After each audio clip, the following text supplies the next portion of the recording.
So let me ask you something. How's your portfolio performing these days? You've got your stocks, you've got your bonds, maybe some international exposure, and you're thinking, I'm good, right? Well, chances are your portfolio might need a little upgrade. If you're still using the same three-fund portfolio strategy from decades ago, I hate to break it to you, but that might not be the best approach anymore. Jack Bogle's original three-fund portfolio was a game-changer back in the 1980s, and it worked incredibly well for one simple reason: diversification. At that time, you had three major asset classes: U.S. stocks, international stocks, and bonds. Bogle's strategy was revolutionary because it was the first time someone made investing accessible to regular people by showing that you didn't need to pick individual stocks or time the market. You just needed to spread your money across different types of investments and let time and compounding work for you. The strategy worked because the market was simpler then, and bonds, which had higher yields, actually acted as a buffer during downturns. But here's the thing, it's 2025 now, and the market has changed a lot since Bogle introduced that strategy. Bonds don't offer the same protection they used to, and the stock market is more volatile. So, while Bogle's three-fund portfolio was perfectly suited to the market back then, we need a new approach for the times we're in now. And that's exactly what we're going to talk about today: an updated three-fund portfolio that works in 2025. Let's start with the bonds. In the past, they were seen as a safe haven. When the stock market dipped, bonds were supposed to step in and help protect your wealth. But in 2022, when the S&P 500 dropped by 18%, guess what? Bonds didn't come through like they were supposed to. In fact, they dropped too. Take BND, for example, the most popular bond ETF. It has had an average loss of 0.33% per year over the last 5 years. So, yeah, bonds just aren't cutting it anymore. And that's the problem we're solving today. We need a strategy that doesn't rely on bonds to protect you from risk. In fact, if you look at BND, the biggest bond ETF, it was worth around $90 in 2020, and by 2025, it had dropped close to $70. That's a significant decline for what's supposed to be the safest part of your portfolio. Over the last 3 years, BND has had an average loss of over 2% per year, and even over the past 5 years, it's still showing a loss. When you factor in inflation, holding a significant portion in traditional bonds is actually losing you money in real terms. This is a major reason why the old three-fund portfolio needs an update for today's economic reality. Now let's talk about how we fix this with modern ETFs. The first step is keeping broad exposure to the U.S. stock market. For this, you can use something like SPY, the S&P 500 ETF, or even the Vanguard Total Stock Market ETF, also called VTI. These are the core ETFs of your portfolio, giving you exposure to the biggest and most stable U.S. companies like Apple, Microsoft, Tesla, and Amazon.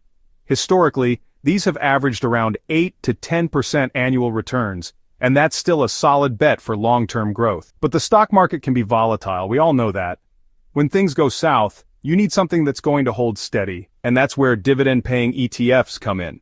Instead of relying on bonds, we're going to go with dividend ETFs, which offer stability, income through dividends, and still allow for growth. The Schwab U.S. Dividend Equity ETF, also known as SCHD, is a fantastic option here. It's been growing dividends consistently, and over the last 5 years, it's returned 40%. That's better than most bonds. On top of that, SCHD has a beta of 0.77, which means it's less volatile than the broader stock market, so it provides a buffer during market dips, much like the bonds of the old strategy. You still get that stability, but with a stronger return. Now let's dive into real-world examples for a second. Imagine you put $500 per month into VTI for the next 30 years. If VTI delivers its usual 8% return over that time, you'll end up with about $800,000. Now let's say you take the same $500 per month, but you mix in SCHD and Invesco QQQ ETF, also known as Triple Q, for a more balanced and growth-focused approach. Over the next 30 years, with an average annual return of 10 to 12%, you could end up with $2 million or more. That's the power of diversification and investing in the right funds that align with current market trends. Now let's talk about the fun part: growth. You want some serious growth in your portfolio, right? Well, if you've been paying attention to the stock market, you know that tech is where all the action is happening right now. And not just any tech, but the stuff that's changing the entire game. AI, cloud computing, big data. To get in on that, you need exposure to the NASDAQ 100, which is exactly what you get with Triple Q. This ETF tracks the top 100 companies on the NASDAQ, including all the major tech companies that are revolutionizing the world right now. Companies like Google, Nvidia, Apple, and Microsoft. These are the companies leading the charge in AI, technology, and cloud services. Over the past 10 years, Q has averaged about 16 to 20% annual returns. That's some serious growth. Sure, it's a bit more volatile than the other ETFs, but here's the thing. Higher risk equals higher reward. If you're in your 20s or 30s, you can afford to take that risk. You've got time on your side, and you want to ride that growth wave as much as possible. With Q, you're getting exposure to cutting-edge companies that are changing the world. And they're going to keep growing in the coming years, especially with the AI boom. Now let's talk about how to put this all together in a way that makes sense for your life stage. If you're in your 20s or 30s, this is the perfect time to take on more risk and focus on growth. So, you might want to put 60% of your portfolio in Q to catch all that tech and AI growth, 30% in VTI for broad market exposure, and 10% in SCHD for steady dividends. You want to maximize growth, and this allocation gives you the best chance to do that. If you're in your 40s or 50s, you've still got time to grow, but now it's time to think more about stability. You're not as far from retirement as you used to be, so we'll adjust your allocation a little. A solid split would be 40% in VTI, 40% in SCHD, and 20% in Q. This way you still get some growth, but you're adding more stability to the mix as you move closer to retirement. And if you're in your 60s or beyond, it's time to focus on preserving your wealth and living off of your investments. At this point, you don't need to take as much risk. A good allocation for you would be 50% in SCHD, 40% in VTI, and 10% in Q. This gives you steady dividends for income, some growth potential, and enough US market exposure to keep things stable. Now let's do the math here. If you put $500 per month into VTI for the next 30 years with an 8% return, you'll end up with about $800,000 by the time you retire. But if you mix in SCHD and Q for more growth and income, that could easily bump your total to $2 million or more. That's a huge difference. By diversifying and focusing on the right ETFs, you're setting yourself up to maximize your returns and build real. The key to successful investing is staying disciplined. The three-fund portfolio worked in Bogle's time because it was simple and based on diversification. But we live in a very different market now, one that's driven by tech innovation and global connectivity.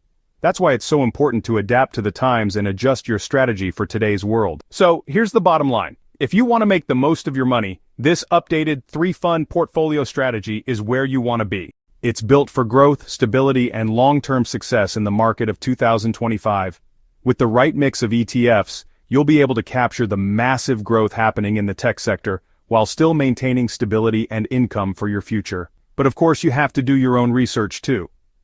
With a solid strategy that balances risk and reward, you're basically setting yourself up for a prosperous future. Now, if you found this video valuable and you want to diversify your investments beyond traditional stocks and bonds, I have just the thing for you. Even though I believe that investing in a low-cost index fund is the best long-term investment for the average Joe, the benefits of solid physical gold are hard to deny. I think of physical gold as insurance against unpredictable times, and I'm not the only one. In 2023, central banks added over 1,000 tons of gold to their reserves, the second highest annual purchase in American history. And in 2024, central bank got another 290 tons of gold in just the first 3 months of the year. If the biggest banks in the world are buying tons of gold, I'm sure there's a good reason for it. I found a company that allows ordinary Americans to own and securely store physical bars of gold as part of their IRA account. The best part is that they're giving away a free guide to teach you all about investing in solid physical gold. If you want to learn more about how gold can protect your retirement savings, just click the link in the description to receive a completely free gold IRA guide.